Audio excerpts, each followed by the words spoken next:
लोग? भाई ठीक ठाक, कुशल मंगल। चलो जी, तो आज अपन लोग करने जा रहे हैं आपका अगला चैप्टर, जिसका नाम है फॉर्मेशन ऑफ कंपनी। अभी तक हमने डिफरेंट टाइप्स ऑफ कंपनीज तक कर लिया था और आज हम फॉर्मेशन ऑफ कंपनी शुरू करने जा रहे हैं। चलिए जी, फॉर्मेशन ऑफ कंपनी में सबसे पहले आता है हमारे पास सेक्शन नंबर 7। सेक्शन नंबर 7 जो बात करता है इनकॉर्पोरेशन ऑफ कंपनी की। और इनकॉर्पोरेशन के मैंने कहा जी दो तरीके हो सकते हैं। एक होता है नॉर्मल तरीका। नॉर्मल तरीका मतलब जिसमें आप कंपनी का इनकॉर्पोरेशन बिल्कुल नॉर्मल तरीके से करते हैं। नॉर्मल तरीके के अंदर क्या होता है कि मतलब आप कंपनी का पहले नाम कंपनी के आरओसी के पास जाते हैं, नाम का अप्रूवल मिलता है, फिर इसके बाद कंपनी के फर्दर डॉक्यूमेंट्स आप सबमिट करते हैं और उसके बाद आरओसी आपको ग्रांट करता है सर्टिफिकेट ऑफ इनकॉर्पोरेशन। ठीक है जी, तो ये कंपनी के इनकॉर्पोरेशन का नॉर्मल तरीका है। इसके अलावा कंपनी के इनकॉर्पोरेशन का एक और तरीका भी है, that is called as spice. Spice का मतलब होता है simplified process for incorporation of the company electronically. Okay, अब हमारे सिलेबस के अंदर क्या है कि हमारे सिलेबस के अंदर जो ओरिजिनल तरीका था, जहां पर जो डिटेल तरीका था, जहां पर पहले कंपनी का नाम सिलेक्ट किया जाता था, फिर अदर डॉक्यूमेंट सबमिट किए जाते थे, तो हमारे सिलेबस में वो अदर मेथड भी है और हमारे सिलेबस के अंदर स्पाइस मेथड भी है। तो ये नॉर्मल प्रोसीजर है इनकॉर्पोरेशन का, जिसके अंदर हमारे पास सेकंड स्टेप जो इनकॉर्पोरेशन का होता है, जहां पर हम डॉक्यूमेंट सबमिट करते हैं आरओसी के पास, वो वाला है, और हमारे पास स्पाइस प्रोसेस भी है। इतनी बात क्लियर हो गई। चलिए, अब नॉर्मल प्रोसीजर के अंदर सवाल उठा कि कौन कौन से डॉक्यूमेंट प्लीज मैं 11th में सीए करना चाहता हूं। बेटा तू पहले 12th कर ले, बाद में आई हो। चैनल पे आके बार बार परेशान मत कर। कल भी तो यही लगा हुआ था, आज भी यही लगा हुआ है। फालतू की बातें मत कर। 11th कर ले पहले, 12th कर ले, फिर उसके बाद सीए की बात करियो। अभी चलिए, यहां पर बार बार यूट्यूब चैनल पे आकर टाइम मत खराब कर। आगे बढ़ते हैं। Incorporation of the company. हाँ जी, जब मैं कहता हूं इनकॉर्पोरेशन ऑफ द कंपनी के लिए कौन कौन से डॉक्यूमेंट सबमिट किए जाते हैं, तो ध्यान रखना, following document shall be submitted. तो कौन कौन से डॉक्यूमेंट सबमिट किए जाएंगे? वो following document shall be submitted to the registrar. हाँ जी, रजिस्ट्रार के पास कुछ डॉक्यूमेंट सबमिट किए जाएंगे। कौन कौन से? पहले डॉक्यूमेंट का नाम है memorandum and article of the company. Memorandum and article of the company duly signed by all the subscribers. यानी कि कंपनी का मेमोरेंडम, कंपनी का आर्टिकल, जिसे सभी के सभी सब्सक्राइबर साइन करेंगे, वो सबमिट हो जाना चाहिए। दूसरी बात, डिक्लेरेशन सबमिट की जाएगी। Declaration in the prescribe form, signed by the, किसके द्वारा साइन होगा? या तो एडवोकेट के द्वारा, या सीए के द्वारा, या कॉस्ट अकाउंटेंट के द्वारा, या फिर कंपनी सेक्रेटरी इन प्रैक्टिस के द्वारा, who is engage in the formation of the company and by a person named in the article as a director. देखो जी, किस किस के द्वारा साइन होंगे? या तो एडवोकेट के द्वारा, या फिर सीए के द्वारा, या फिर सीएस के द्वारा, या फिर सीएमए मतलब कॉस्ट एंड मैनेजमेंट अकाउंटेंट के द्वारा। यानी कि इनमें से कोई एक कैटेगरी उठा लो जिससे आपको डिक्लेरेशन साइन करानी है। प्लस इसके अलावा एक और कैटेगरी उठा लो। कौन? डायरेक्टर, या फिर मैनेजर, या फिर सेक्रेटरी।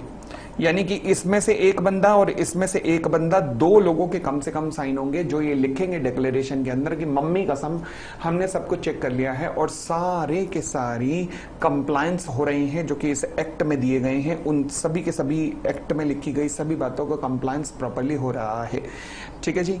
थर्ड, देखो जी, अब सब्सक्राइबर्स जो रहे होंगे, सब्सक्राइबर्स यानी कि जिन्होंने शेयर्स लेने का वादा किया होगा, ओके, उनसे एक एफिडेविट लिया जाएगा।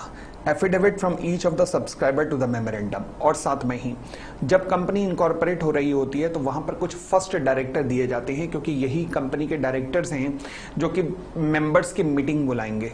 अच्छा, तो उन्हें कहा जाता है फर्स्ट डायरेक्टर। जिन डायरेक्टर्स का नाम कंपनी के आर्टिकल में लिखा जाता है ना, उन्हें कहते हैं फर्स्ट डायरेक्टर। तो कंपनी के फर्स्ट डायरेक्टर और वो लोग जो कंपनी के सबसे पहले मेंबर बनेंगे, कॉल्ड एज सब्सक्राइबर। तो सब्सक्राइबर और फर्स्ट डायरेक्टर एक एफिडेविट देंगे। एफिडेविट मतलब कसम खाएंगे कि जो हम कह रहे हैं सच कह रहे हैं, सच के सिवा कुछ नहीं कह रहे। क्या कहेंगे उसमें? कि उन्हें किसी भी अपराध का कभी भी दोषी नहीं ठहराया गया है। किसी भी पास्ट में कंपनी के फॉर्मेशन, मैनेजमेंट वगैरह से रिलेटेड किसी भी अपराध के वो दोषी पास्ट में नहीं रहे हैं। ये इस बात का एफिडेविट लिख के देंगे। कौन लिख के देंगे? फर्स्ट डायरेक्टर, और या फिर कौन लिख के देंगे? आपके सब्सक्राइबर्स। ये इस बात का एफिडेविट लिख के देंगे।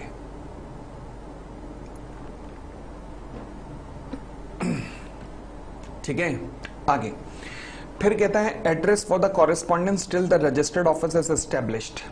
अब मान लीजिए आप रजिस्ट्रार को ये सब कुछ सबमिट करके आए, ये सब कुछ जब आपने सबमिट किया तो रजिस्ट्रार को कुछ क्वेरीज थी आपसे, तो वो क्वेरीज आपसे कहां से पूछेगा, क्योंकि कंपनी का भी इनकॉर्पोरेशन भी नहीं हुआ है। तो इसलिए आपको एक एड्रेस बताना पड़ेगा रजिस्ट्रार को कि हे रजिस्ट्रार, अगर आपको कोई भी क्वेरी आती है हमारे इस डॉक्यूमेंट के सबमिशन के बाद में, अगर आपको कोई भी क्वेरी आती है तो आप वो क्वेरी का जवाब हमसे पा सकते हैं। आपको वो क्वेरी हमें यहाँ पर, मतलब ये एड्रेस फॉर कॉरेस्पॉन्डेंस उन्हें बता देना है कि ये हमारा एड्रेस फॉर कॉरेस्पॉन्डेंस है, जहां पर आप कोई भी क्वेरी हमें रेज कर सकते हैं। इतनी बात भी ठीक हो गई। चलिए जी और आगे बढ़ना शुरू करते हैं। फिर कहता है जी particulars of the name including surname और family name, residential address, nationality and other particular of subscriber to the memorandum. Again subscriber कौन है? जिन्हें कंपनी के जन्म से पहले शेयर लेने का वादा किया है, दे आर सब्सक्राइबर, और यही कंपनी के सबसे पहले मेंबर बनते हैं। तो इनकी पूरी डिटेल आनी चाहिए। फॉर एग्जाम्पल इनकी नेम, एज, एड्रेस, नेशनैलिटी, सारी की सारी डिटेल सब्सक्राइबर की आनी चाहिए। सिमिलरली सारी की सारी डिटेल फर्स्ट डायरेक्टर की भी आनी चाहिए, name, surname, age, address, nationality, सब कुछ। ठीक है जी। तो एक बार रिकॉल कीजिएगा डॉक्यूमेंट्स में क्या क्या आता है। डॉक्यूमेंट्स में आते हैं पहली बात, हाँ जी पहली बात, मेमोरेंडम और आर्टिकल जिसको ड्यूली साइन किया जाएगा बस सभी के सभी सब्सक्राइबर्स के द्वारा, यानी कि जो मेंबर बनने वाले हैं उनके द्वारा। फिर एक डिक्लेरेशन दी जाएगी कुछ प्रोफेशनल के द्वारा प्लस कुछ कंपनी के ऑफिसर के द्वारा कि भैया हमने चेक कर लिया है सभी के सभी हर चीज का कंप्लायंस सही हो रहा है। थर्ड, एड्रेस फॉर कॉरेस्पॉन्डेंस दिया जाएगा जब तक कंपनी का रजिस्टर्ड ऑफिस एस्टेब्लिश नहीं हो जाता। Fourth, particulars of the name, surname, nationality subscriber की। सिमिलरली यही सारी डिटेल फर्स्ट डायरेक्टर की भी बताई जाएगी। I hope it is clear. चलिए फिर उसके बाद कहता है फर्स्ट डायरेक्टर के कंसेंट यानी कि उनके साइन भी लिए जाएंगे। देखो आपने ना सब्सक्राइबर के तो साइन ले लिए हैं, यहां पर कैसे लिए आपने, यहां देखो ये देखो साइंड बाय सब्सक्राइबर तो ले लिए और सब्सक्राइबर की डिटेल भी मेंशन की है। सिमिलरली क्योंकि फर्स्ट डायरेक्टर की भी डिटेल, नेशनैलिटी, एज वगैरह सब मेंशन की है तो उनके भी साइन होने चाहिए, तो इसलिए यहां पर लिखा है word consent of the person mentioned in the article as the first director, तो उनकी भी डिटेल मेंशन होनी चाहिए। ठीक है, अब आपने सारे के सारे डॉक्यूमेंट अपने आरओसी को सबमिट कर दिए। आरओसी इन सभी डॉक्यूमेंट को गो थ्रू करेगा और अगर सब कुछ ठीक लगता है तो वो सर्टिफिकेट ऑफ इनकॉर्पोरेशन इशू कर देगा। ओके, इस सर्टिफिकेट की कंपनी की जिंदगी में बहुत ज्यादा अहमियत है क्योंकि यही वो सर्टिफिकेट है जो कंपनी की डेट ऑफ बर्थ कहलाता है, यानी कि कंपनी का एक्चुअल में जन्मदिन यही है, यानी कि कंपनी का जन्म इसी दिन से माना जाता है, जिस दिन ये सर्टिफिकेट आता है उसी दिन से जन्मदिन माना जाता है। ठीक है, तो ये एक्चुअल में कंपनी की डेट ऑफ बर्थ कंसीडर्ड की जाती है। ओके, फिर कहता है company shall maintain and preserve at its registered office copies of all the document, यानी कि जो कंपनी का रजिस्टर्ड ऑफिस होगा जिसकी डिटेल कंपनी ने मेमोरेंडम में भी लिखी होगी, उस रजिस्टर्ड ऑफिस पे कंपनी इन सभी डॉक्यूमेंट की कॉपीज अपने पास संभाल के रखेगी। अच्छा, अब ये वाला पैरा बड़ा इंपॉर्टेंट है, बहुत इंपॉर्टेंट है पेपर के लिए ये, कि अगर ध्यान रखना ये जो इंफॉर्मेशन ऊपर सबमिट की है उसमें से कोई भी इंफॉर्मेशन गलत निकली है। फॉर एग्जांपल गलत क्या निकल सकता है, जैसे कि उन्होंने कहा कि हम कभी भी किसी भी चीज के दोषी नहीं रहे हैं, कंपनी के इनकॉर्पोरेशन मैनेजमेंट वगैरह के दोषी नहीं रहे हैं, जबकि रियल में वो दोषी थे। पास्ट में वो गिल्टी ठहराए गए थे, कंपनीज एक्ट के अंदर मैनेजमेंट वगैरह के अंदर दोषी ठहराए गए थे, बट उन्होंने कहा जी हम दोषी नहीं ठहराए गए थे, ये झूठ लिखा। फिर आपने कंप्लायंस की बात लिखी कि हमने चेक कर लिया है सब कुछ कंप्लायंस हो गया, जबकि कंप्लायंस नहीं हुआ था। अगर मान लीजिए आपने कोई झूठी डिक्लेरेशन सबमिट की है कंपनी के इनकॉर्पोरेशन के वक्त और बाद में पकड़ आया कि ओहो ये तो झूठ बोला था इसने, तो फिर हम आपको छोड़ेंगे नहीं। फिर क्यों? क्योंकि अगर कोई पर्सन फर्निश करता है फॉल्स या इनकरेक्ट इंफॉर्मेशन या फिर कोई बहुत इंपॉर्टेंट इंफॉर्मेशन वो छुपाता है, अगर वो बहुत इंपॉर्टेंट इंफॉर्मेशन कोई छुपा लेता है तो फिर उसको 447 मतलब फ्रॉड का दोषी ठहराया जाएगा। किसका दोषी ठहराया जाएगा? फ्रॉड का दोषी ठहराया जाएगा। ठीक है जी। इसके अलावा कहता है अगर कभी भी कंपनी का इनकॉर्पोरेशन होता है बाय फर्निशिंग अ रॉन्ग और द इनकरेक्ट इंफॉर्मेशन और सप्रेशन ऑफ मटेरियल फैक्ट, तो क्या होगा? प्रमोटर्स, जो कंपनी के प्रमोटर्स हैं जिन्होंने कंपनी का इनकॉर्पोरेशन किया है, फर्स्ट डायरेक्टर और हर वो व्यक्ति जिसने डिक्लेरेशन दी थी, उन सबको 447 में दोषी ठहराया जाएगा। तो इसलिए ऊपर वाला पैरा बिल्कुल मत करना, ये नीचे वाले पैरा पे खासकर ध्यान रखना। मैंने आपकी कॉपीज में नीचे वाला पैरा ही लिखवाया हुआ है। तो दोबारा बोलो, एक बार दोबारा सोचो। अगर कंपनी का जन्म कभी भी झूठी इंफॉर्मेशन के बेसिस पर होता है या फिर कोई बहुत इंपॉर्टेंट इंफॉर्मेशन को सप्रेशन मतलब छुपाकर होता है, सप्रेशन मतलब सप्रेशन ऑफ मटेरियल फैक्ट मतलब बहुत इंपॉर्टेंट इंफॉर्मेशन आपने छुपाई कि आप गिल्टी रह चुके हो, आपको कोर्ट ने कन्विक्ट ठहराया है, परंतु आपने ये इंफॉर्मेशन छुपाई, तो फिर हर वो व्यक्ति जो कि डिक्लेरेशन सबमिट करता है या प्रमोटर है या फर्स्ट डायरेक्टर है, वो 447 मतलब फ्रॉड के दोषी ठहराए जाएंगे। अच्छा, यहीं पर मामला खत्म नहीं हो जाएगा, मामला तो अभी शुरू हुआ है। उसके बाद अब मामला जाएगा ट्राइब्यूनल के पास, क्योंकि तुम लोगों ने धोखा दिया है। तो ट्राइब्यूनल के पास जब मामला जाएगा तो ट्राइब्यूनल ऐसी कंपनी के खिलाफ कुछ ऑर्डर पास कर सकता है, जिन ऑर्डर्स में क्या क्या लिखा जा सकता है। पहला, ट्राइब्यूनल पास कर सकता है order for the regulation of the management of the company, यानी कि कंपनी के मैनेजमेंट में कुछ चेंजेस सजेस्ट कर सकता है कि ये डायरेक्टर को हटाओ, इस डायरेक्टर को लाओ, यानी और डायरेक्टर्स के डिसीजन मेकिंग पावर को कम कर दो, मतलब regulation of management of company. दोबारा सुनो, regulation of management of company. इसी के अंदर ही वो चेंजेस करवा सकता है कुछ मेमोरेंडम और आर्टिकल के अंदर भी। कौन? ट्राइब्यूनल। कब? जब कंपनी का इनकॉर्पोरेशन गलत या झूठ बोल के किया जाएगा। दूसरा, वो ये भी कह सकता है कि मेंबर्स की लायबिलिटी वैसे तो लिमिटेड होती है, परंतु क्योंकि कंपनी का इनकॉर्पोरेशन झूठ बोल के हुआ है तो यहां पर मेंबर्स की लायबिलिटी अनलिमिटेड हो जाएगी। मेंबर्स की लायबिलिटी अनलिमिटेड हो जाएगी। ठीक है जी। थर्ड, कंपनी के नाम को हटाया जा सकता है, क्योंकि देखो कंपनी के इनकॉर्पोरेशन के वक्त रजिस्ट्रार इस कंपनी को अपने रजिस्टर ऑफ कंपनी में रजिस्टर्ड कर देता है, लिख देता है। अब क्योंकि कंपनी का आधार ही झूठ है तो इसलिए कंपनी के नाम को हटाया जा सकता है from the registrar of the companies. उसके अलावा कंपनी के वाइंडिंग अप का ऑर्डर पास किया जा सकता है। इसके अलावा कोई भी और ऑर्डर जो भी आरओसी को सही लगे वो ऑर्डर पास कर सकते हैं। ठीक है जी। तो कौन कौन से ऑर्डर पास किए? Regulation of the affairs of the company, company का नाम रिमूव किया जा सकता है, मेंबर्स की लायबिलिटी अनलिमिटेड की जा सकती है, कंपनी को बंद किया जा सकता है पूरे का पूरा। दो चीजों में फर्क होता है, एक रजिस्ट्रार ऑफ कंपनी के रजिस्टर से नाम हटाना और एक वाइंडिंग अप होना। वाइंडिंग अप मतलब कंपनी बंद, रजिस्ट्रार से नाम हटाना मतलब चांसेस है दोबारा से ओपन किया जा सकता है। फिर आता है such order as may deem fit, but किसी के खिलाफ अगर ऐसे गंदे गंदे ऑर्डर पास कर रहे हो तो कम से कम उसे सुनवाई का मौका तो देना चाहिए भैया। हाँ, देना चाहिए। तो इसलिए कोई भी ऐसा ऑर्डर पास करने से पहले company shall be given a reasonable opportunity of being heard, यानी कि कंपनी को एक प्रॉपर सुनवाई का मौका जरूर दिया जाना चाहिए।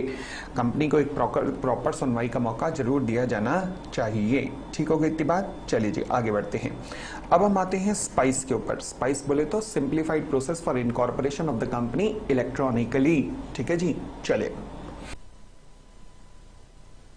आजकल के युग में जब कंपनी का इनकॉर्पोरेशन जल्दी जल्दी हो जाता था, जैसे बांग्लादेश जैसे कंट्री के अंदर भी 3 या 4 दिन के अंदर कंपनी का इनकॉर्पोरेशन हो जाता था, वहीं भारत देश में कंपनी के इनकॉर्पोरेशन में महीनों लग जाते थे। तो इस चीज को ओवरकम करने के लिए एक नया कॉन्सेप्ट इंट्रोड्यूस किया गया by the name of spice. Spice का मतलब भाई साहब ये इलेक्ट्रॉनिकली कंपनी का इनकॉर्पोरेशन करने की प्रोसेस है, जिसमें आप सुबह डॉक्यूमेंट सबमिट करते हो और शाम तक कंपनी का इनकॉर्पोरेशन होकर आपके टेबल पे कंपनी होती है। अच्छा, इसके अंदर क्या किया जाता है? इसके अंदर जैसे नॉर्मल क्या होता है कि पहले आप कंपनी का नेम सबमिट करते हो, नेम सबमिट करने के बाद फिर नेम सबमिट करने से पहले भी कुछ क्या होते हैं कि डायरेक्टर आइडेंटिफिकेशन नंबर अप्लाई करते हो। हर डायरेक्टर को एक यूनिक, जैसे आपके पास पैन नंबर होता है ना, वैसे हर डायरेक्टर के पास एक डिन नंबर होता है जो उसकी पहचान होती है। फिर कंपनी का नेम, फिर अदर डॉक्यूमेंट सबमिट करते हो। तो ये पूरी प्रोसेस में 25 से 30 दिन लग जाते हैं। अब सोचो अगर इन तीनों को हम एक ही साथ फाइल कर दें तो उस फॉर्म का नाम बनेगा एक ही साथ आने वाला फॉर्म, यानी कि इंटीग्रेटेड फॉर्म। अच्छा, इंटीग्रेटेड फॉर्म नंबर INC 32 कहते हैं इसे। INC मतलब इनकॉर्पोरेशन का फॉर्म नंबर 32। इंटीग्रेटेड मतलब ये सारी चीजें अलग अलग ना कर कर एक साथ कर दी गई। इंटीग्रेटेड मतलब एकीकरण, यानी कि एक साथ इन्हें इकट्ठा कर दिया गया फॉर्म नंबर INC 32 के अंदर। फिर इसके साथ में ही मेमोरेंडम ऑफ एसोसिएशन जोड़ दिया जाता है INC 33। फिर इसके साथ में ही आर्टिकल ऑफ एसोसिएशन लगा दिया जाता है, एक एक पेज के होते हैं, INC 34। और ये तीनों डॉक्यूमेंट उठा के आप आरओसी के पास सबमिट कर देते हो। ओके, अब आपने आरओसी के पास सबमिट किए तो आरओसी क्या कहता है आपको, अगर तो ये डॉक्यूमेंट सब कुछ ठीक ठाक लगे तो ठीक है, नहीं तो अगर इनके अंदर कोई डिटेल मिसिंग है तो आरओसी आपको टाइम देता है कि एक काम करो, आप इसको दोबारा से रीसबमिट कर दो। ठीक है जी, तो आपको फर्स्ट अपॉर्चुनिटी मिलती है दोबारा से इसे सबमिट करने की। अच्छा, आपने अब फर्स्ट अपॉर्चुनिटी में आपने सबमिट किए, ठीक हो गए, परंतु अगर गलत हुए तो आपको एक और सेकंड अपॉर्चुनिटी मिलती है इसको ठीक करने की। ओके जी, सेकंड अपॉर्चुनिटी में अगर ठीक हो गया तो आपको सर्टिफिकेट ऑफ इनकॉर्पोरेशन मिल जाएगा, और अगर नहीं हुआ तो आपको एक थर्ड अपॉर्चुनिटी मिलती है इनको ठीक करने की। थर्ड अपॉर्चुनिटी में भी अगर ठीक हो गया तो सर्टिफिकेट ऑफ इनकॉर्पोरेशन मिल जाएगा, नहीं होगा तो बस ये एप्लीकेशन को आप रिजेक्ट कर दिया जाएगा। यानी कि स्पाइस में आपको 3 मौके मिलते हैं अपनी जो इन्फॉर्मेशन आपने सबमिट की है उस सारी की सारी इन्फॉर्मेशन को ठीक करने के लिए। आपको 3 मौके स्पाइस के अंदर दिए जाते हैं आरओसी के द्वारा। ठीक हो गई इतनी बात, तो पढ़ना शुरू कीजिएगा। फॉर्म कौन सा फाइल किया जाता है, इंटीग्रेटेड फॉर्म नंबर 32। अच्छा ठीक है जी, तो कहता है जी एप्लीकेशन फॉर अलॉटमेंट। अब इसमें क्या क्या आता है आईएनसी 32 में, एप्लीकेशन फॉर अलॉटमेंट ऑफ डिन भी इसमें आता है, साथ में कंपनी के नाम का रिजर्वेशन भी इसी के द्वारा होता है, साथ में जो डिफरेंट इनकॉर्पोरेशन के डॉक्यूमेंट है वो भी इसी एक ही फॉर्म में सब कुछ डाल दिया जाता है। और ये फॉर्म कब कब यूज हो सकता है, जब आप 1 पर्सन कंपनी का इनकॉर्पोरेशन कर रहे हो, प्राइवेट कंपनी, पब्लिक कंपनी, सभी के लिए यानी कि आप कह सकते हो कि ये फॉर्म यूज हो सकता है। ठीक हो गई इतनी बात। चलिए, इसी फॉर्म के साथ में आप क्या करते हो, आप आईएनसी 33 में मेमोरेंडम एंड आईएनसी 34 के अंदर आप आर्टिकल ऑफ एसोसिएशन भी प्रपोज कर सकते हो। ठीक है जी, चलिए, अब आईएनसी 32 के अंदर केवल आप एक नाम प्रपोज कर सकते हो कंपनी का, एक से ज्यादा नहीं। नॉर्मल प्रोसीजर के अंदर जब आप कंपनी का नाम प्रपोज करते हो ना तो आप 6 नाम लिखते हो अपनी पसंद के, ताकि उनमें से आरओसी प्रायोरिटी बेसिस पे देखता है कि ये नाम दे सकते हैं कि नहीं, ये नाम दे सकते हैं कि नहीं, फिर। और यहां पर केवल एक ही नाम प्रपोज कर सकते हो। ध्यान रखना, गलत हुआ तो दोबारा से रेक्टिफिकेशन होगा बस, जिसके 3 मौके मिलते हैं। आगे तो उसके बाद अब सारे डॉक्यूमेंट सबमिट हो गए। अब आरओसी क्या करेगा, आरओसी क्या करेगा कि अगर मान लीजिए कोई फर्दर इंफॉर्मेशन वगैरह मंगाने की जरूरत है क्योंकि फॉर्म के अंदर डिफेक्ट है, तो आपको 15 दिन का समय दिया जाएगा कि इन 15 दिन के अंदर आप इंफॉर्मेशन को दोबारा से रीसबमिट कर दीजिए। अगर आपने रीसबमिट की परंतु अभी भी आरओसी सेटिस्फाइड नहीं है तो एक और मौका आपको 15 दिन का दिया जाएगा, सेकेंड अपॉर्चुनिटी। आपने फिर सबमिट किया, आरओसी अब भी सेटिस्फाइड नहीं है तो आपको एक और लास्ट मौका दिया जाएगा, परंतु ओवरऑल जो टोटल मौका है वो मिला के 30 दिन का दिया जाएगा। अब कैसे, पहला मौका 15 दिन का मिला था, आपने 7 दिन में सबमिट कर दिया। दूसरा मौका 15 दिन का मिला था, आपने 6 दिन में सबमिट कर दिया। तो आपने 6 और 7 13 दिन यूज किए, आपके पास 17 दिन और हैं अभी। तो ये 17 दिन के अंदर अंदर आप अभी भी, मतलब ओवरऑल 30 दिन का समय है आपके पास। ध्यान रखिएगा जब तक आपको ये सबमिट कर देना है सब कुछ। ठीक है जी, अल्टीमेटली अगर सब कुछ ठीक ठाक लगा तो आपको सर्टिफिकेट ऑफ इनकॉर्पोरेशन दे दिया जाएगा। कहां पर, फॉर्म नंबर INC 11 के अंदर आपको finally certificate of incorporation available करा दिया जाएगा। ठीक है जी, अब ये सर्टिफिकेट ऑफ इनकॉर्पोरेशन जब आपके पास आता है तो इसकी भी बड़ी मैं कहता हूं महानता होती है। अच्छा, कैसे महानता होती है, क्योंकि इसका कंपनी के जीवन में बड़ा स्थान होता है। ये कंपनी के डेट ऑफ बर्थ का सर्टिफिकेट है एक तरीके का। तो उससे होता क्या है, ये सबूत है इस बात का कि कंपनी का जन्म हो चुका है। Okay, certificate of incorporation is one with certify की कंपनी का इनकॉर्पोरेशन हो चुका है। इसमें क्या क्या आता है, इसमें कंपनी का नाम, इसमें कंपनी का कॉर्पोरेट आइडेंटिटी नंबर, इसमें डेट ऑफ इट्स इशू, किस दिन इशू किया गया, और इसमें signature of registrar with the common seal, with the seal of registrar, ये सब आते हैं। इसके लीगल इफेक्ट बड़े रेलेवेंट है मेरे लिए कि इसका इंपॉर्टेंस क्या है। देखो, सर्टिफिकेट ऑफ इनकॉर्पोरेशन आने के बाद कंपनी का जन्म होता है, उसकी एग्जिस्टेंस आती है और कंपनी एक सेपरेट लीगल एंटिटी बनती है विद द परपेचुअल सक्सेशन। यही वो दिन होता है जिस दिन मेंबर्स की लायबिलिटी अब लिमिटेड हो जाती है बस। और ध्यान रखना, ये 4th पॉइंट करने की जरूरत नहीं है, छोड़ सकते हो। लो जी, तो ये इसके लीगल इफेक्ट होंगे। फिर हमारे पास एक डेफिनेशन आती है प्रमोटर्स की। प्रमोटर्स, नॉर्मली हम यही जानते हैं कि प्रमोटर वो व्यक्ति है जो कि कंपनी का इनकॉर्पोरेशन करता है। बट मान लीजिए आज की डेट में अगर रिलायंस कोई गड़बड़ कर दे तो फिर रिलायंस में जो सजा मिलेगी वो उसके प्रमोटर्स को भी मिलेगी। ओके, अब रिलायंस इंडस्ट्रीज के प्रमोटर कौन थे पता है? धीरू भाई अंबानी। वो तो ऊपर चले गए, तो उनको सजा कैसे दोगे? तो जब भी सजा देने की बारी आती है तो फिर प्रमोटर का मतलब कौन होता है? जो कि सेक्शन 2 क्लॉज 69 में दिया गया है। तो प्रमोटर कौन है? हर वो व्यक्ति जिसका नाम कंपनी की एनुअल रिटर्न के अंदर, जो एक सालाना रिटर्न जाती है आरओसी को, उसके अंदर, या कंपनी के प्रोस्पेक्टस के अंदर जिसका नाम दिया गया होता है, वो कंपनी का प्रमोटर है। जब भी कंपनी प्रोस्पेक्टस इशू करती है ना, तो प्रोस्पेक्टस में पहले पेज पे आता है कि इस कंपनी का प्रमोटर कौन है। तो जिसका नाम कंपनी के प्रोस्पेक्टस में लिखा हुआ है, या फिर सिमिलरली जिसका नाम भी कंपनी की एनुअल रिटर्न में, जो कि सालाना रिटर्न सबमिट होती है आरओसी को, उसमें लिखा हुआ है, वो कंपनी का प्रमोटर कहलाता है। उसके अलावा हर वो व्यक्ति जो कि कंट्रोल रखता है ओवर द कंपनी के अफेयर्स के ऊपर, अच्छा, चाहे वो डायरेक्टर के रूप में हो या मेंबर्स के रूप में हो। कंट्रोल का मतलब मोर देन 50%, या फिर मेजॉरिटी डिसीजन मेकिंग इसी बंदे के पास है, चाहे वो डायरेक्टर के रूप में हो, चाहे वो मेंबर के रूप में हो। थर्ड, हर वो व्यक्ति जो कि ना तो डायरेक्टर हो ना मेंबर हो, परंतु पर्दे के पीछे से कंपनी को मैनेज कर रहा हो, मतलब जो जहांपना हो, जो पर्दे के पीछे से आवाज लगाए, नाचो नाचो कंपनी नाचो, और कंपनी के डायरेक्टर नाचना शुरू कर दें, इन्हीं लोगों ने टिंग टिंग, इन्हीं लोगों ने ले लिया दुपट्टा मेरा, समझ गए ना? तो यानी कि जिसकी एडवाइस, डायरेक्शन और इंस्ट्रक्शन पर पूरे का पूरा बोर्ड ऑफ डायरेक्टर काम करना शुरू कर देता है, तो वो भी कंपनी का प्रमोटर कहलाता है। वो भी कंपनी का प्रमोटर कहलाता है।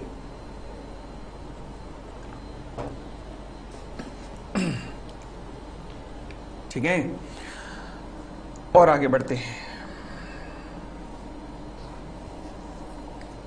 हाँ जी, फिर आता है मेरे पास सेक्शन 10, फॉर्मेशन ऑफ कंपनी में डायरेक्ट क्वेश्चन, हाँ उसके डायरेक्ट के क्वेश्चन के ज्यादा चांस होते हैं। हाँ जी, effect of formation, effect of the memorandum and article. Section 10 कहता है कि देखो, जब कंपनी के इनकॉर्पोरेशन के वक्त आप कंपनी का मेमोरेंडम एंड आर्टिकल सबमिट करते हो आरओसी के पास, तो फिर जैसे ही वो आरओसी के पास सबमिट होते हैं, तो उसमें हर लिखी गई हर बात से कंपनी भी लायबल होती है और कंपनी के मेंबर्स भी लायबल होते हैं। अब मेंबर्स तो कंपनी के लाखों होते हैं, तो क्या मेमोरेंडम एंड आर्टिकल पे, अब रिलायंस के 40 लाख मेंबर है, तो रिलायंस के मेमोरेंडम पे कितने मेंबर्स के साइन होंगे? केवल 7 मेंबर के साइन है। लायबल कितने होंगे? वो 7 या 40 लाख? Answer is 40 lakh. क्योंकि जब आप मेंबर बनते हो तो हम मान के चलते हैं कि आपने कंपनी के मेमोरेंडम एंड आर्टिकल को साइन करके ही मेंबरशिप ली है। There is an implied contract between company and each of its members, और ये माना जाता है कि कंपनी भी उस कॉन्ट्रैक्ट का पालन करेगी और कंपनी के मेंबर्स भी उस कॉन्ट्रैक्ट का पालन करेंगे, जो कहां दिया हुआ है? कंपनी के मेमोरेंडम या फिर आर्टिकल में दिया हुआ है।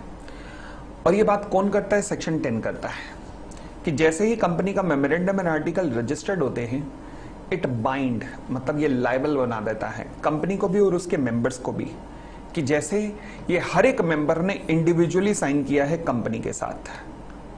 ठीक हो गई इतनी बात? तो ये सेक्शन 10 की इंपॉर्टेंस है, ध्यान रखना। तो section 10 create a binding contract between company and each of its members once the article and memorandum are registered with the ROC.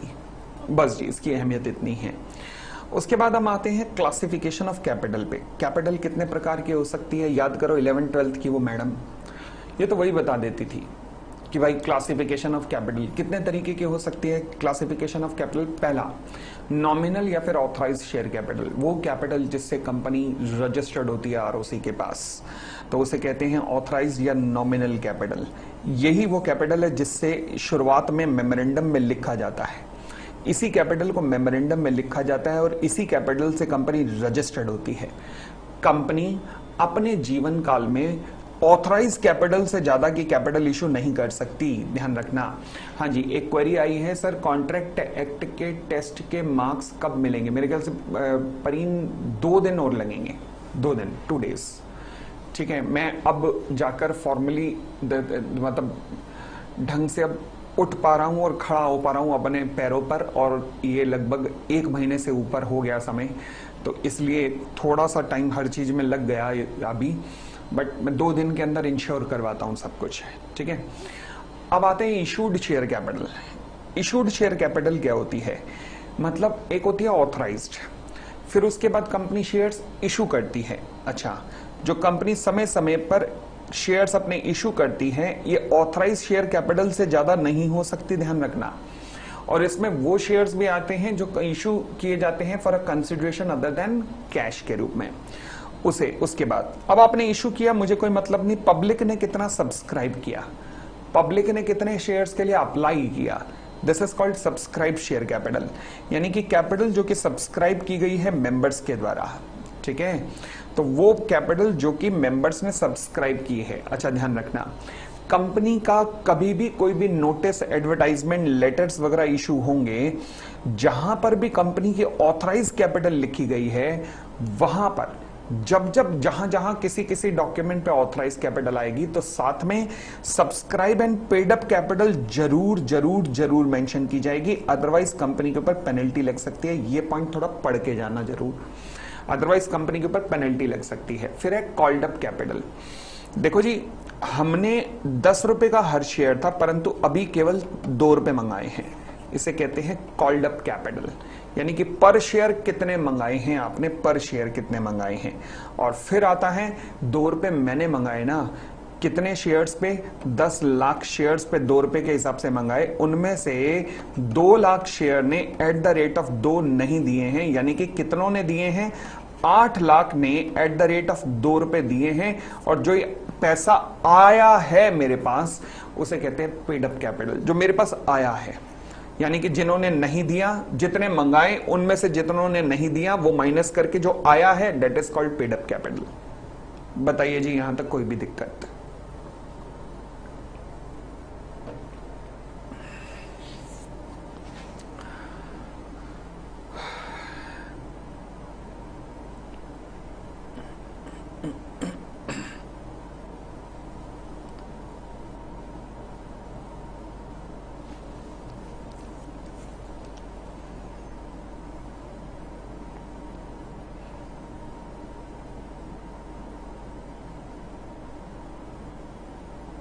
ठीक है, चलिए अब हम आते हैं डेफिनेशन के ऊपर। शेयर्स क्या होते हैं? लो जी, शेयर्स, क्या मैं कह सकता हूं कि कंपनी की शेयर कैपिटल है 10 लाख रुपए, तो शेयर क्या होता है? इस शेयर कैपिटल को डिफरेंट छोटे छोटे पार्ट्स में तोड़ा जाता है। फॉर एग्जाम्पल, हर पार्ट 10 रुपए का है, ओके, तो कितने हो गए? 1 लाख शेयर। अब शेयर कैपिटल का वो छोटे से छोटा हिस्सा जिसमें इस शेयर कैपिटल को तोड़ा जाता है, उसे शेयर्स कहते हैं। इसमें स्टॉक भी शामिल होता है, यानी कि जब बहुत सारे शेयर्स मिल जाते हैं तो उसे स्टॉक भी कहते हैं। एक्चुअल में स्टॉक का मतलब इंटर में समझोगे, अभी नहीं ना, मैं उस जगह लेके जाना चाहता हूं, अदरवाइज कंफ्यूज हो जाओगे अभी, तो वहां इंटर में समझाया जाएगा शेयर्स से स्टॉक कैसे कन्वर्ट होते हैं आगे। फिर कहता है शेयर्स के ऊपर कुछ राइट्स वगैरह मिलते हैं जो कि कंपनी के मेमोरेंडम एंड आर्टिकल में लिखे गए होते हैं। अच्छा, ठीक है, शेयर होल्डर को डिफरेंट राइट न केवल कंपनी के अंदर तो मिलते ही हैं, कंपनी के मेमोरेंडम एंड आर्टिकल के द्वारा तो मिलते ही हैं, इसके अलावा कंपनीज एक्ट उन्हें अलग से भी अधिकार देता है मेमोरेंडम एंड आर्टिकल के अलावा। फॉर एग्जांपल, शेयर होल्डर के पास डिसीजन लेने का अधिकार होता है। मेमोरेंडम एंड आर्टिकल में ये बात नहीं लिखी हुई, बट कंपनीज एक्ट में लिखी हुई है। तो शेयर होल्डर को मेमोरेंडम एंड आर्टिकल के अंदर जो बाइंडिंग फोर्स सेक्शन 10 अभी पड़ा, उसके अंदर कॉन्ट्रैक्ट एक्ट में तो अधिकार मिलते हैं, साथ में कंपनीज एक्ट से भी अधिकार मिल जाते हैं। ओके, हर शेयर को एक डिस्टिंक्टिव नंबर दिया जाता है, यानी कि हर शेयर का एक सीरियल नंबर होता है। इतनी बात भी क्लियर? उसके बाद काइंड्स ऑफ शेयर कैपिटल, यानी कि अब शेयर्स, देखो जी, बेसिकली हम कह सकते हैं कि शेयर्स 2 तरीके के हो सकते हैं, एक इक्विटी शेयर्स और एक प्रेफरेंस शेयर्स।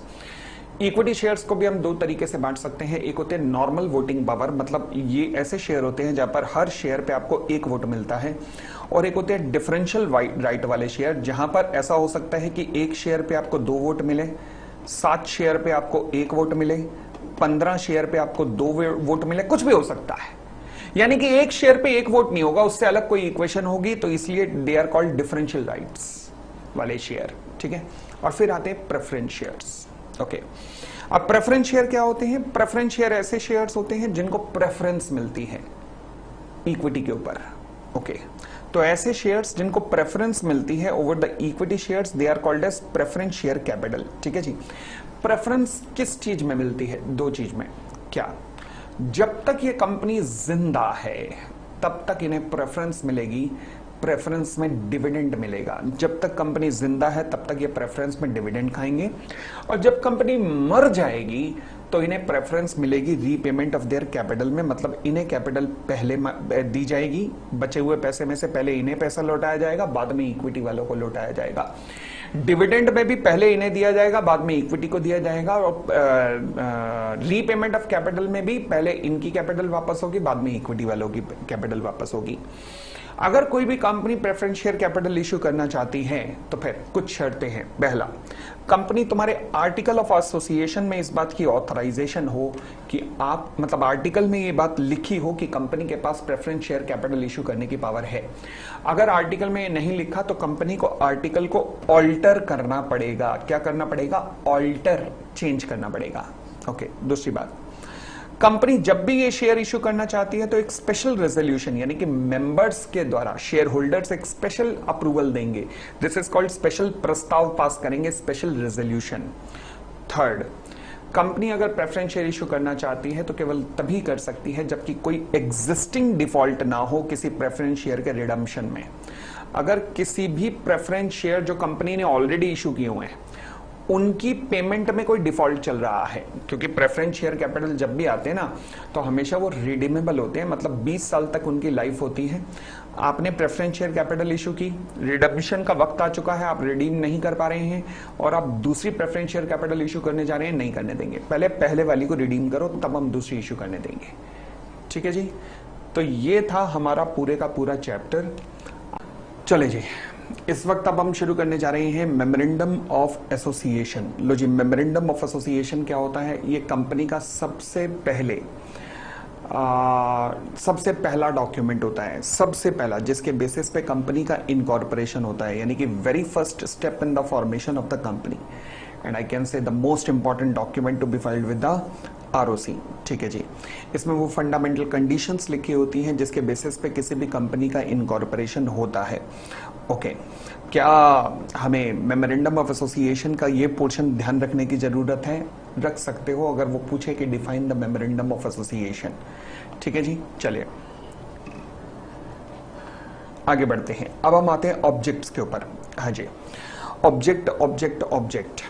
देखो जी, मेमोरेंडम ऑफ एसोसिएशन में कंपनी का ऑब्जेक्ट लिखा होता है। यस, हमने अपने जो कॉन्सेप्ट पढ़े उसमें यह भी पढ़ा कि क्या उस ऑब्जेक्ट से बाहर जाके कंपनी कुछ कर सकती है? नहीं, क्योंकि अगर कंपनी ने कुछ भी उसके बाहर जाके किया तो वो अल्ट्रा वायरस हो जाता है। तो यानी कि इसमें वो ऑब्जेक्ट लिखे होते हैं जिनके लिए कंपनी बनाई जाती है और कंपनी किसी भी हालत में उनके बियॉन्ड नहीं जा सकती। ठीक है जी।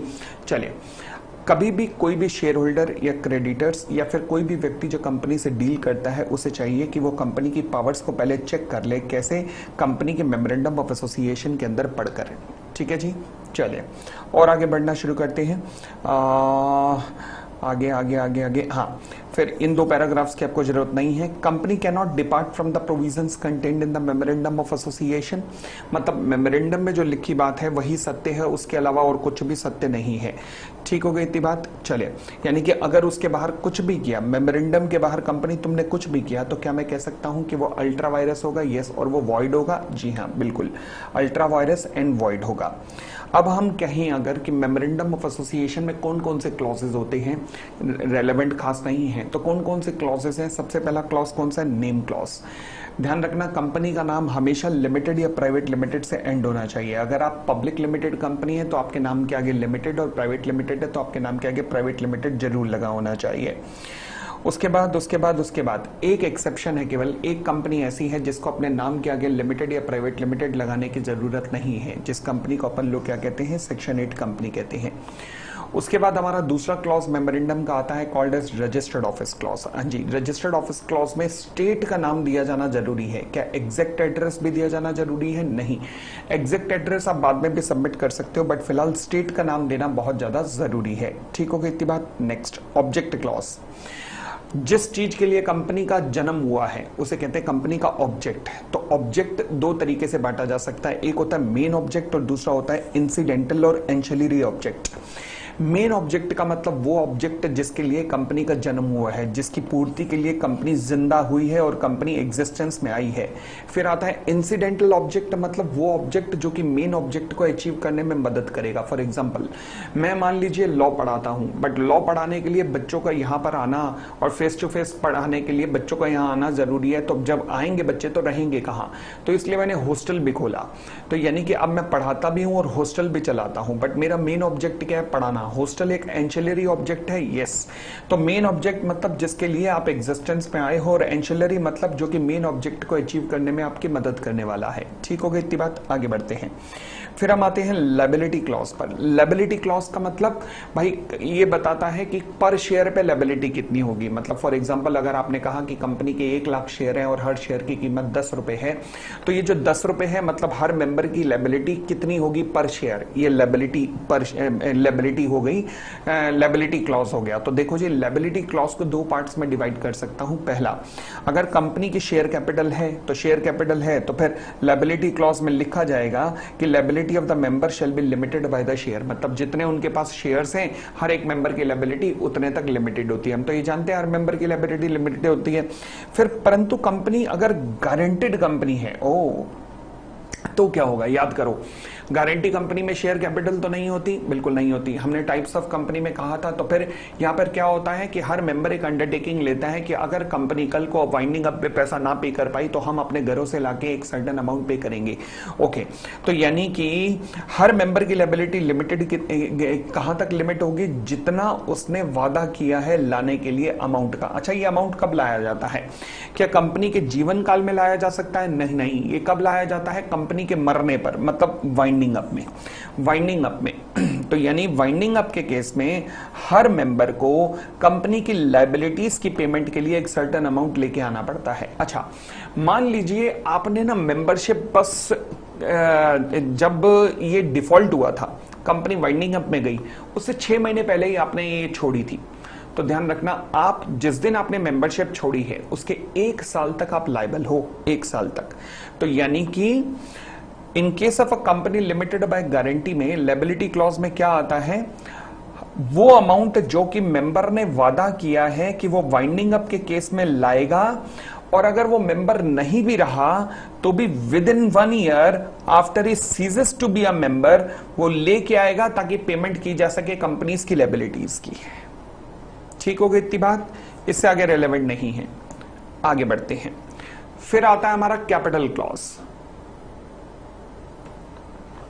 कैपिटल क्लॉज में कौन सी कैपिटल आती है? आंसर इज ऑथराइज्ड कैपिटल आती है। ओके, जिसे कि हम रजिस्टर्ड कैपिटल भी कहते हैं। तो यहां पर ये वाली कैपिटल आती है, बस इससे आगे ज्यादा दिमाग लगाने की जरूरत नहीं है। अब हम आते हैं अगले अपने डॉक्ट्राइन के ऊपर, जिसका नाम है डॉक्ट्राइन ऑफ अल्ट्रा वायरस। हाँ जी, टर्म अल्ट्रा का मतलब होता है बियॉन्ड एंड वायरस का मतलब होता है द पावर। तो इसका मतलब अल्ट्रा वायरस का मतलब हुआ कुछ भी ऐसा काम करना जो कि beyond the power of the company है।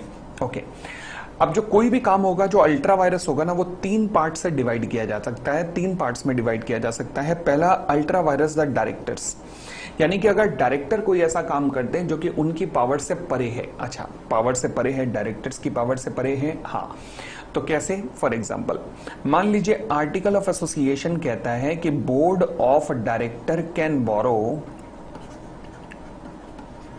Up to ₹100 crore. Okay, but A limited ने, बोर्ड ऑफ डायरेक्टर ने बोरो कर लिया कितना? ₹150 करोड़। ओके, तो यानी कि आर्टिकल में जो बोर्ड ऑफ डायरेक्टर की पावर दी हुई थी, आपने उसकी धज्जियां उड़ा दी, बिल्कुल धज्जियां उड़ा दी। तो अब इसका कंसिक्वेंसेस क्या होंगे? देखो जी, पहली नजर में तो मैं कह सकता हूं कि ये इनवैलिड है। क्यों? क्योंकि अल्ट्रा वायरस है। अल्ट्रा वायरस क्यों है? क्योंकि आर्टिकल में दी गई बोर्ड की डायरेक्टर को आपने एक्सीड किया है। क्योंकि डायरेक्टर की पावर को एक्सीड किया है तो इसलिए अल्ट्रा वायरस ऑफ डायरेक्टर कहलाता है। बट बोरोइंग हुई है तो यानी कि कंपनी का फायदा ही हुआ। यस, तो क्या कंपनी चाहे तो इसे, मतलब इस इनवैलिड चीज को वैलिड बना सकती है? हाँ, बना सकती है। कैसे? कंपनी आर्टिकल ऑफ एसोसिएशन में बोर्ड ऑफ डायरेक्टर की पावर को बढ़ाकर अगर 150 करोड़ दे तो बात बन गई।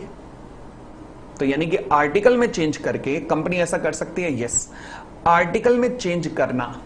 अब कंपनी बोरोइंग ऑलरेडी कर चुकी है। यस, अब कंपनी आर्टिकल में चेंज कर रही है, तो इसे कहते हैं कि कंपनी रेटिफिकेशन कर सकती है, और रेटिफिकेशन करके company ultra vires of director को वैलिड बना सकती है, अदरवाइज ये काम इनवैलिड होता है। तो पढ़िएगा, कोई भी वो काम जो कि डायरेक्टर्स की पावर से पड़े हैं वो ultra vires of the director कहलाता है। ये पूरी तरह से वॉइड नहीं बल्कि इनवैलिड होता है। इसे रेटिफाई किया जा सकता है मेंबर्स के द्वारा। जब भी आर्टिकल को चेंज करना हो ना, तो ये पावर केवल कंपनी के शेयर होल्डर्स के पास होती है, और एक बार अगर ये रेटिफाई हो गया तो कंपनी बाउंड हो जाएगी, इस एक्ट के द्वारा लायबल हो जाएगी कंपनी, क्योंकि ये कंपनी के फायदे में हुआ तो कंपनी रेटिफिकेशन कर सकती है। फिर आता है ultra vires of the article of association. Article का अल्ट्रा वायरस। ओके, आर्टिकल के अल्ट्रा वायरस का मतलब क्या हुआ, चलिए देखना शुरू करते हैं। फॉर एग्जांपल मान लीजिए, अब मैंने कहा जी हुआ क्या कि आर्टिकल ऑफ एसोसिएशन कहता है कि कंपनी कभी भी बोरोइंग करेगी। हाँ अक्षत कर सकते, कोई दिक्कत नहीं। कंपनी कभी भी बोरोइंग करेगी तो उस बोरोइंग पर दो लोग साइन करेंगे, signed by D1 and D2।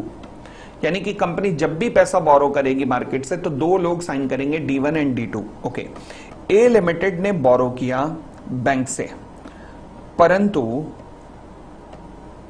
Sign किए गए हैं bye D3 and D4। Okay, क्या मैं कह सकता हूं कि आर्टिकल में लिखी गई बात को तुमने ओवररूल कर दिया? Yes, now this is called ultra vires of article of association. Ultra vires of article of association है क्योंकि आर्टिकल में लिखा था कुछ और, हो गया कुछ और। ओके, तो अब इसका इलाज क्या है? देखो अगेन, क्या कंपनी का फायदा है? यस। क्या मेंबर चाहें तो इसे ओके कर सकते हैं? यस, ओके कर सकते हैं। कैसे? वो यहां पर D3 एंड D4 लिख देंगे, बस बात बन गई। D3 एंड D4 का नाम लिखते ही काम हो गया। तो यानी कि यहां पर भी रेटिफिकेशन किया जा सकता है, बिल्कुल किया जा सकता है। जैसे अल्ट्रा वायरस ऑफ डायरेक्टर है वैसे अल्ट्रा वायरस ऑफ आर्टिकल है। परंतु अब आता है ultra vires of the memorandum. Ultra vires of memorandum का मतलब होता है कि कंपनी का ऑब्जेक्ट, मान लीजिए गारमेंट्स है और कंपनी कॉन्ट्रैक्ट कर रही है केमिकल का, यानी कि मेमोरेंडम ऑफ एसोसिएशन में जो बात लिखी हुई है उसको ओवररूल कर रहे हो, इसका कुछ नहीं हो सकता। ये एकदम पूरी तरह से वॉइड है, इसको रेटिफिकेशन भी कभी नहीं किया जा सकता क्योंकि ये तो पूर्ण रूप से वॉइड है भाई, इसका तो कुछ भी नहीं हो सकता। ठीक है, उसके बाद हम आते हैं consequences of the ultra vires transactions पे। मतलब अगर मान लीजिए ultra vires of the memorandum of association हो गया, अगर हो गया, मान लो कर दिया किसी ने, भाई क्या कर सकते हैं? ए लिमिटेड का ऑब्जेक्ट था मेमोरेंडम ऑफ एसोसिएशन के अंदर, ऑब्जेक्ट लिखा हुआ था गारमेंट्स। ओके, परंतु फिर भी ए लिमिटेड ने कॉन्ट्रैक्ट कर दिया है केमिकल्स का। ओके, अब क्या ये अल्ट्रा वायरस है? यस। कॉन्ट्रैक्ट हुआ है विद जय, और जय ने एडवांस पे कर दिया है कंपनी को 10 लाख रुपए का। Oh my God, ultra vires contract हुआ है, कुछ नहीं हो सकता, कंप्लीटली वॉइड है, कुछ नहीं हो सकता। बट जय, इसने ये जो पैसे हैं अपने बिटिया की शादी के लिए इकट्ठे कर रखे थे, फूट फूट के रोया, ये कंपनी मुझे बचा लो, कंपनी मेरे पैसे दे दो। कंपनी ने कहा जाना अल्ट्रा वायरस है। जज गया कोर्ट के पास, फूट फूट के रोया, जज साहब मेरी बेटी की शादी। जज की भी आंखों में आंसू आ गए। उसने कहा पगले अब रुलाएगा क्या? कंपनी को बुलाया, कंपनी कहाँ है इसका 10 लाख? क्योंकि गलती तो तुम्हारी, कंपनी तुम्हारी भी है ना, जय की तो है ही है, तुम्हारी भी तो है, तुमने अल्ट्रा वायरस किया क्यों? अब मुझे बताओ 10 लाख कहाँ है? अब ये जज की इच्छा पे डिपेंड कर रहा है, ध्यान रखना। कंपनी के पास ले दे के 3 जवाब हो सकते हैं, सर हमारे पास है, हमारे पास अभी पड़ा है। ओके, जज कहेगा अपने पास ही रखना, यूज मत करना जब तक मैं ना कहूं। इसे कहते हैं इंजंक्शन। ठीक है जी। दूसरा, कंपनी कहती है हमने ना कोई एसेट्स परचेज कर ली है, जज कहेगा इस एसेट के ऊपर चार्ज क्रिएट कर दो, और चार्ज दे दो किसका? जय के फेवर में चार्ज क्रिएट कर दो कि अगर आप 10 लाख रुपए नहीं चुका पाए तो ये एसेट जय की हो जाएगी। This is called charge create करना। थर्ड, कंपनी ने कहा सर हमने अपने लायबिलिटी या क्रेडिटर्स को पे ऑफ कर दिया है, जज कहेगा क्रेडिटर्स की जगह पर अब जय को खड़ा कर दो। This is called subrogation. क्या कहेंगे इसे? सब्रोगेशन। अगली बात, कंपनी, ये भी हो सकता है कि डायरेक्टर पैसा खा गए, तो जय तुम डायरेक्टर को पर्सनल केस कर सकते हो, डायरेक्टर के ऊपर पर्सनल लायबिलिटी बना सकते हो डायरेक्टर्स के ऊपर। यानी कि ये 4 अधिकार कोर्ट देता है जब जब अल्ट्रा वायरस ट्रांजैक्शन होगी, मगर ये अधिकार नहीं है, ये जज की दया पे डिपेंड करते हैं। तो पहला क्या है? इंजंक्शन। कंपनी के पास पैसा पड़ा है, जज साहब रोक देंगे कि अब इस पैसे को कंपनी आगे यूज नहीं करोगे। दूसरा, पर्सनल लायबिलिटी ऑफ डायरेक्टर, अगर वो पैसा खा गए तो डायरेक्टर्स की personal liability. Charge on the asset purchase, अगर कंपनी ने एडवांस लेके कोई एसेट परचेज कर दी है तो वो एसेट पे चार्ज क्रिएट हो जाएगा, किसके फेवर में? जिसका तुमने पपलू बनाया है। सब्रोगेशन, अगर पैसा उठा के तुमने पे कर दिया है, किसको पे कर दिया है? पैसा उठाया और पे कर दिया किसी क्रेडिटर को, तो क्रेडिटर ले लेगा जगह किसकी? इसकी, भगवान आपका भला करे, आपके जिस पार्टी का आपने फायदा उठाया उसकी जगह पे क्रेडिटर आ जाएगा। ठीक है जी, चले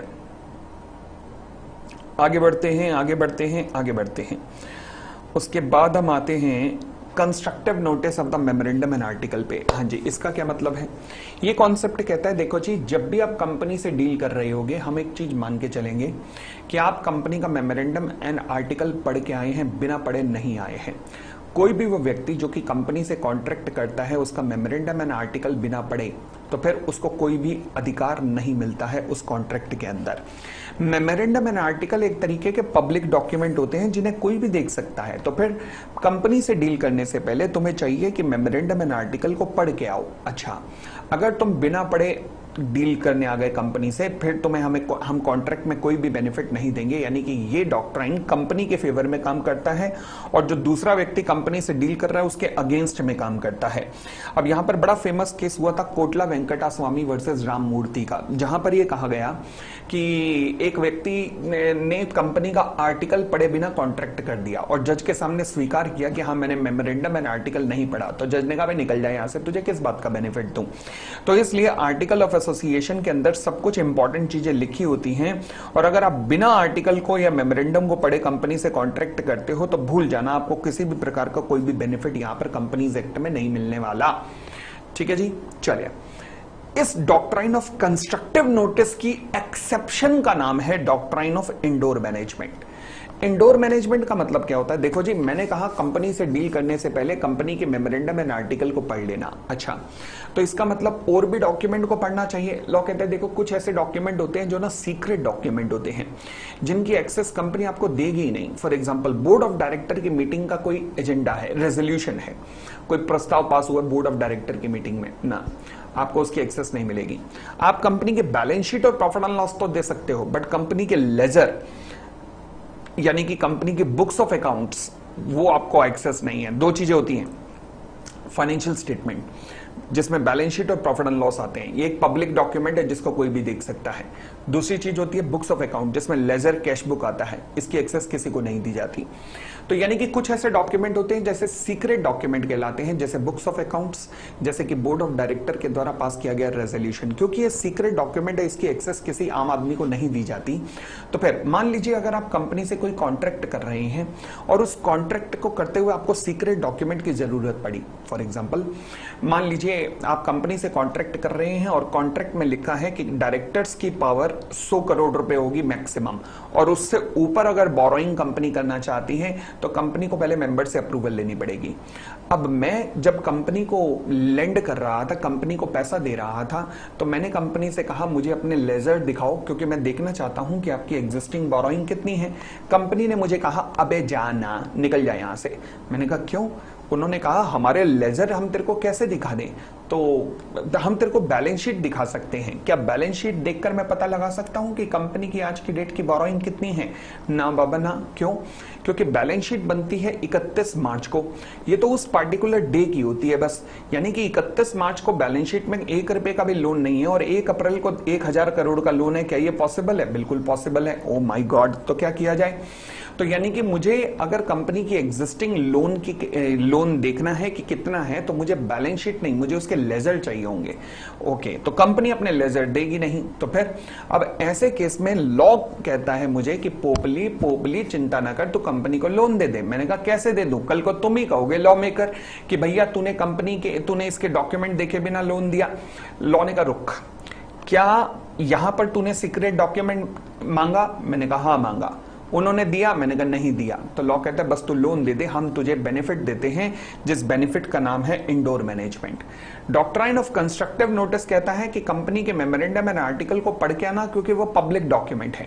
परंतु अगर किसी कॉन्ट्रैक्ट में कोई सीक्रेट डॉक्यूमेंट इन्वॉल्व है जिसकी एक्सेस कंपनी आपको नहीं दे रही, तो फिर लॉ कहता है कोई दिक्कत नहीं, हम तुम्हारे साथ हैं। यानी कि ये डॉक्ट्राइन आउटसाइडर के बेनिफिट में काम करता है और कंपनी के अगेंस्ट में काम करता है। बात समझ आ गई? यानी कि कंपनी के अगेंस्ट में और आउटसाइडर के फेवर में, इसलिए इसे कहते हैं डॉक्ट्राइन ऑफ कंस्ट्रक्टिव नोटिस का ऑपोजिट है ये। तो यानी कि हर व्यक्ति जो कंपनी से डील कर रहा है, माना जाएगा मेमोरेंडम एंड आर्टिकल तो वो पढ़ के आया है, और अगर उसने कुछ भी मेमोरेंडम एंड आर्टिकल के उलट पुलट किया तो उसे कोई भी बेनिफिट नहीं मिलेगा। परंतु इस रूल की जो एक्सेप्शन है, that is called doctrine of indoor management. ये डॉक्ट्राइन कहता है कि कोई भी व्यक्ति जो कंपनी से डील कर रहा है उसे कंपनी के इंटरनल मैटर की जानकारी नहीं होगी, ये पक्की बात है। अब एक्चुअल में ये मैटर इवॉल्व हुआ था in the case of Royal British Bank versus Turquand के केस में। इसका रेफरेंस जरूर दे के आना इस केस का। इंडोर मैनेजमेंट में अगर आपने रॉयल ब्रिटिश बैंक वर्सेस टर्कवैंड नहीं लिखा तो फिर कोई मार्क्स नहीं मिलने की संभावना, ध्यान रखना। रॉयल ब्रिटिश बैंक वर्सेस टर्कवैंड में अब टर्कवैंड ने रॉयल ब्रिटिश बैंक नाम की कंपनी को, बैंक हुआ तो क्या हो गया, बैंक को भी तो पैसे चाहिए होते हैं, लोन दिया था जिसमें लिखा था कि हमारे डायरेक्टर्स की पावर 100 करोड़ रुपए, उससे ऊपर की पावर के लिए आपको मेंबर्स की अप्रूवल चाहिए होगी। टर्कवैंड ने पूछा कि भैया एग्जिस्टिंग बोरोइंग दिखा दो, इन्होंने दिखाने से मना किया, टर्कवैंड ने लोन दे दिया। यहां पर ही इंडोर मैनेजमेंट की खोज हुई थी, जब लॉ मेकर्स ने कहा था कि भैया देखो जी, टर्कवैंड जो तुमने लोन दिया है वो वैलिड है, क्योंकि कंपनी से तुमने सीक्रेट डॉक्यूमेंट मांगे, कंपनी ने नहीं दिए, इसलिए Turquand can sue the company. And ये मान लिया जाएगा कि अगर मान लीजिए कोई मेंबर्स का अप्रूवल वगैरह चाहिए था तो मान लिया जाएगा कि मिल गया अप्रूवल, बस मिल गया अप्रूवल। ठीक हो गई इतनी बात? चले अब देखो जी, कुछ ऐसे केसेस होते हैं जहां पर बेनिफिट ऑफ इंडोर मैनेजमेंट नहीं मिलता। अच्छा, कब कब नहीं मिलता? पहला, नॉलेज ऑफ इरेगुलरिटी। मान लीजिए आप कंपनी के डायरेक्टर हैं और कंपनी में लिखा है, आर्टिकल में लिखा है कि 100 करोड़ तक बोरो की जा सकता है बोर्ड ऑफ डायरेक्टर्स के द्वारा, और 100 करोड़ से ऊपर बोरो करने के लिए मेंबर्स की अप्रूवल चाहिए। अच्छा, एक आउटसाइडर के रूप में तो मैं कहूंगा कंपनी को सीक्रेट डॉक्यूमेंट मांगूंगा, मुझे सीक्रेट डॉक्यूमेंट दो। कंपनी ने सीक्रेट डॉक्यूमेंट नहीं दिया तो मैं बेनिफिट ऑफ इंडोर मैनेजमेंट मुझे मिल जाएगा। परंतु मैं आउटसाइडर नहीं हूं, मैं कंपनी का डायरेक्टर ही हूं, तो कंपनी के डायरेक्टर को तो सब कुछ पता होगा कि कितनी एग्जिस्टिंग बोरोइंग है, क्योंकि वो तो बुक्स ऑफ अकाउंट्स को देख सकता है, क्योंकि वो तो डायरेक्टर है।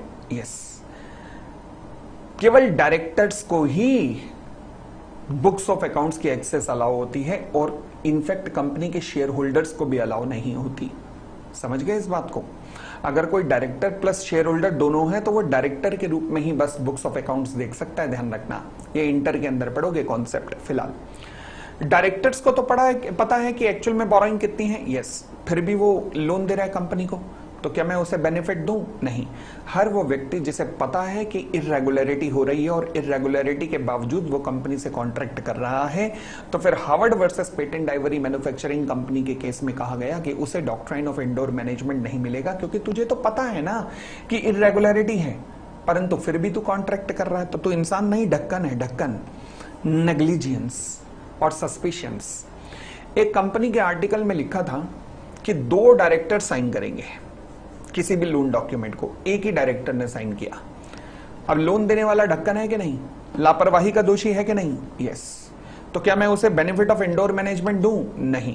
अगर कोई भी सामने वाला लापरवाही का दोषी है या फिर उसके पास शक करने की गुंजाइश थी और उसने नहीं किया, तो आनंद बिहारी लाल वर्सेस दिनशॉ एंड कंपनी में कहा गया कि हम आपको बेनिफिट ऑफ इंडोर मैनेजमेंट नहीं देंगे।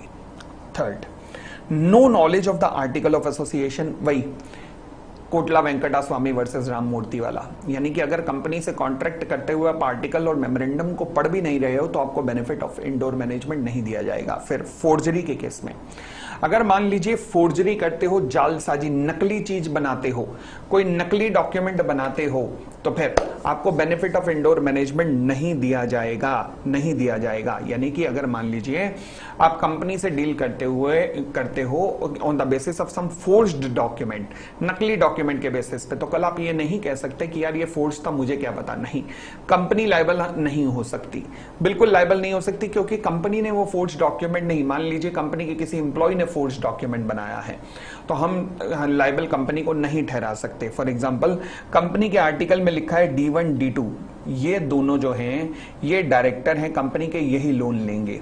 मार्केट में Bunty and Babli D1 and D2 बन के आ गए, बहरूपिये बन के आ गए, और उन्होंने राम से लोन ले लिया कंपनी के नाम पर, तो क्या राम कंपनी को लायबल बना सकता है? नहीं।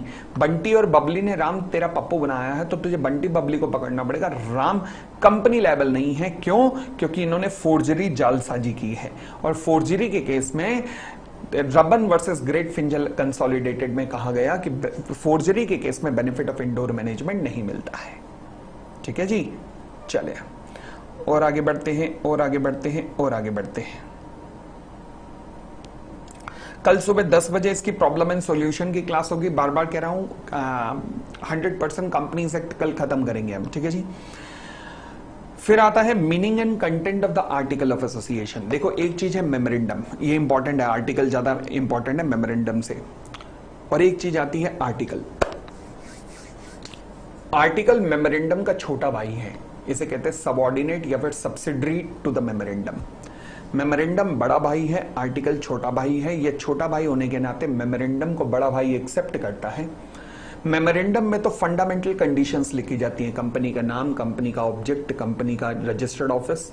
आर्टिकल कंपनी के ऑब्जेक्ट को देखते हुए फिर ड्यूटीज प्रेस्क्राइब करता है उसके ऑफिसर्स की, उसके बोर्ड ऑफ डायरेक्टर्स की, कि किस तरीके से हमें उस ऑब्जेक्ट को अचीव करना है, जो कि बड़े भाई यानी कि मेमोरेंडम ने दिया हुआ है। तो यानी कि आर्टिकल ऑफ एसोसिएशन के अंदर वो रूल्स एंड रेगुलेशंस दिए होते हैं जिसके द्वारा हम कंपनी के इंटरनल अफेयर्स को यानी कि अंदरूनी बिजनेस को मैनेज करते हैं। इसमें सारी ड्यूटीज, लायबिलिटीज कंपनी के ऑफिसर्स की दी हुई होती हैं। मेमोरेंडम में तो फंडामेंटल कंडीशन होती हैं जिसमें कंपनी का इनकॉर्पोरेशन हुआ है, परंतु आर्टिकल में वो इंटरनल रेगुलेशन यानी कि वो अंदरूनी काम दिए होते हैं जिनसे उस ऑब्जेक्ट को हमने अचीव करना है। आर्टिकल छोटा होता है, रोल प्ले करता है मेमोरेंडम से। मेमोरेंडम को बड़े भाई के रूप में, चार्टर के रूप में यानी कि संविधान के रूप में एक्सेप्ट करता है और फिर बताता है कि ड्यूटीज क्या रहेंगी बोर्ड ऑफ डायरेक्टर्स की, जिसे यहां पर लिखा हुआ है गवर्निंग बॉडी। गवर्निंग बॉडी मतलब बोर्ड ऑफ डायरेक्टर्स। ठीक है जी, चलिए।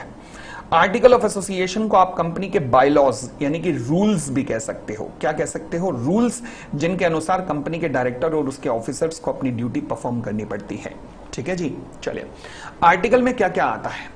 आर्टिकल में मैंने कहा कि कंपनी के रूल्स आते हैं जिसके द्वारा कंपनी को मैनेज किया जाता है, जिसके द्वारा कंपनी को मैनेज किया जाता है।